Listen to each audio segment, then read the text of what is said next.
एक ओंकार सतनाम करता पुरख निरभौ निर्वैर अकाल मूरत अजूनी सैभ भंग गुरप्रसाद जप आज सच जुगाद सच है भी सच नानक होसी भी सच। वाहिगुरु जी का खालसा वाहिगुरु जी की फतेह। Dear students, in this video we are going to cover the topic mitochondria of chapter cell. Mitochondria of chapter cell we are going to cover the topic. So mitochondria की शेप कुछ ऐसी की होती है। अगर हम इसको मैग्नीफाई करके देखें तो मैं आपको बताने वाला हूँ बेसिकली माइटोकॉन्ड्रिया को सबसे पहले कहते हैं क्या, power house of the cell. फिर उसके बाद आपको इसकी पूरी शेप को एक्सप्लेन करते हैं। इसे power house of the cell कहा जाता है। बेसिकली इसे power house of the cell क्यों कहा जाता है, पेपर में क्वेश्चन आ सकता है कि जितनी भी हमारी रेस्पिरेशन होती है, रेस्पिरेशन सारी किस में होती है, माइटोकॉन्ड्रिया में। सेलुलर रेस्पिरेशन माइटोकॉन्ड्रिया में होती है। सेलुलर रेस्पिरेशन का मतलब क्या होता है, खाने का एनर्जी में कन्वर्ट होना इज कॉल्ड रेस्पिरेशन। तो हमारी सेलुलर रेस्पिरेशन माइटोकॉन्ड्रिया में होती है, और जब एनर्जी रिलीज होती है in the form of compounds that are called ATP and adenosine triphosphate.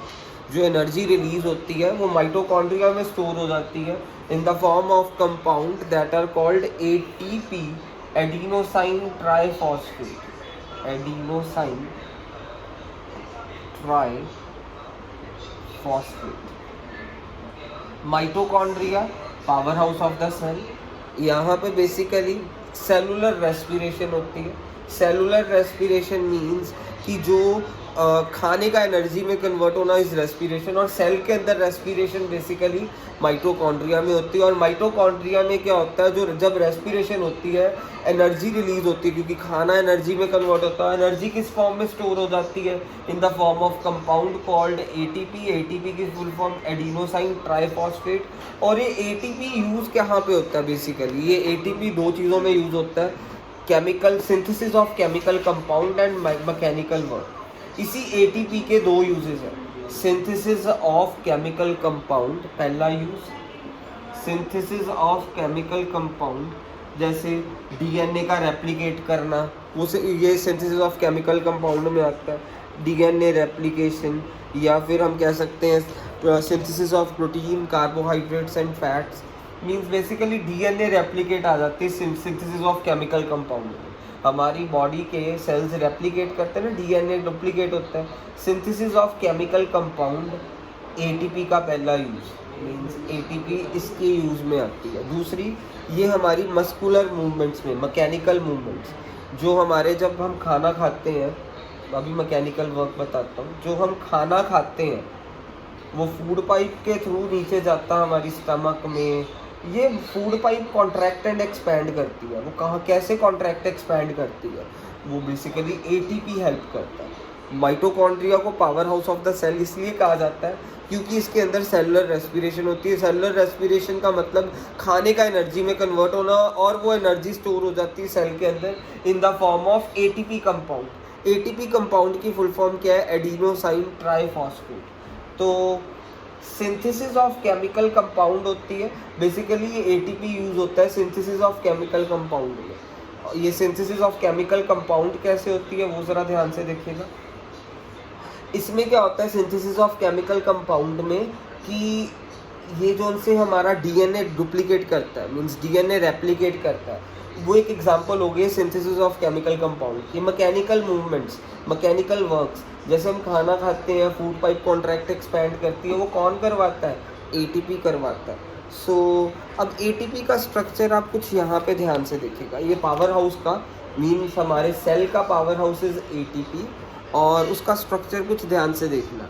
ये आपका ये स्ट्रक्चर है, इसके यहाँ पे आपको फोल्ड नज़र आ रहे होंगे। ये जैसे ये फोल्ड रहा, फोल्ड, ये फोल्ड, ये जो से फोल्ड है ना, इसे क्रिस्टे कहते हैं। क्या कहते हैं, क्रिस्टे।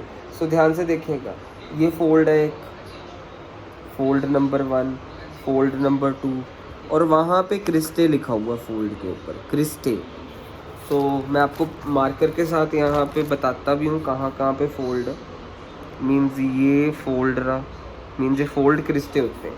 अब इसी फोल्ड के अंदर जो लिक्विड भरा होता है, बेसिकली ये हमारे पास ये फोल्ड है, फोल्ड के अंदर ना आपको बड़े सारे छोटे छोटे गोलियां नज़र आ रही होंगी, ये गोलियां सी नज़र आ रही हैं। इसे गोलियों को क्या कहते हैं? F1 particles.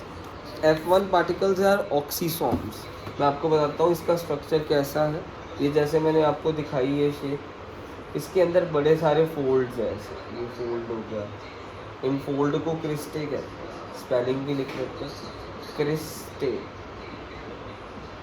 आपको यहाँ पे बड़े सारे गोल गोल से पार्टिकल्स नज़र आएंगे फोल्ड, यानी इस फोल्ड के ऊपर। इन फोल्ड्स के ऊपर जो गोल गोल से पार्टिकल्स हैं इन्हें कहते हैं ऑक्सीसोम्स, या F1 पार्टिकल्स कहते हैं, या फिर इसको कह देते हैं ऑक्सीजोन्स। ये हमारा कुछ ऐसा स्ट्रक्चर है, और इसी यानी इसका अपना ही खुद का डीएनए होता है। मीन्स आपको पूछ लें which cell organelle has its own DNA, तो आप बोलेंगे माइटोकॉन्ड्रिया। माइटोकॉन्ड्रिया का अपना ही खुद का डीएनए होता है, और इसकी शेप क्या होती है? रॉड शेप स्ट्रक्चर होती है। माइटोकॉन्ड्रिया की रॉड शेप होती है, बेसिकली सिलेंड्रिकल इन शेप। तो इसके साथ हमारा माइटोकॉन्ड्रिया ख़त्म हो गया।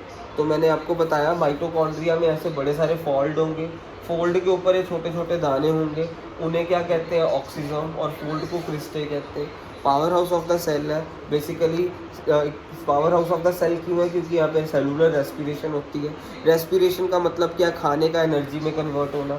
और जो खाना हमारा एनर्जी में कन्वर्ट होता है बेसिकली वो सेल के अंदर माइटोकॉन्ड्रिया में स्टोर हो जाता है in the form of ATP compound.